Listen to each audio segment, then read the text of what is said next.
ધોરણ 10 અને 12ની સાયન્સની પરીક્ષા પૂર્ણ થઈ ચૂકી છે ત્યારે હવે આજથી ઉત્તરવહી મૂલ્યાંકનનો પ્રારંભ થઈ રહ્યો છે। સોમવારે ધોરણ 10માં છેલ્લું પેપર સંસ્કૃતનું અને હિન્દી દ્વિતીય ભાષાનું હતું। આ પેપર પણ એકંદરે સરળ રહ્યા। આ વર્ષે તમામ પેપર સરળ રહેતા વિદ્યાર્થીઓમાં પણ ખુશીનો માહોલ। ધોરણ 10 અને 12ના 30 મુખ્ય વિષય સહિત 119 વિષયોની પરીક્ષા લેવામાં આવી, જેમાં રેગ્યુલર અને રિપીટર વિદ્યાર્થીઓની 76,68,083 આન્સર શીટની મૂલ્યાંકનની પ્રક્રિયા હાથ ધરવામાં આવશે। આ પ્રક્રિયામાં 69,286 શિક્ષકો અને પરીક્ષકો જોડાશે।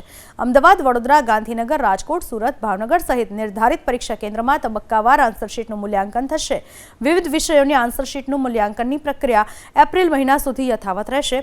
તે બાદ વિદ્યાર્થીઓએ આન્સર શીટમાં મેળવેલા માર્ક્સના આધારે પરિણામ તૈયાર કરવામાં આવશે।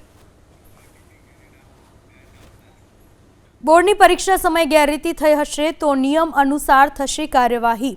ખેડાના ડાકોરની ભવન્સ ઇંગ્લિશ મીડિયમ સ્કૂલમાં પરીક્ષા સમયે કાપલીની આપલેના વાયરલ વિડીયોને લઈને જિલ્લા શિક્ષણ અધિકારીએ જવાબ આપ્યો કે વિડીયો ધ્યાનથી જો તો સ્પષ્ટ નથી થતું કે વિદ્યાર્થી કાપલીની આપલે કરી છે। સીસીટીવી વાયરલ થવાને લઈને જિલ્લાની કમિટી સમગ્ર મુદ્દે અવલોકન કરશે, જે બાદ તપાસ પણ કરાશે અને જે પણ સત્ય બહાર આવશે એ શિક્ષણ બોર્ડના ધ્યાને મુકાશે।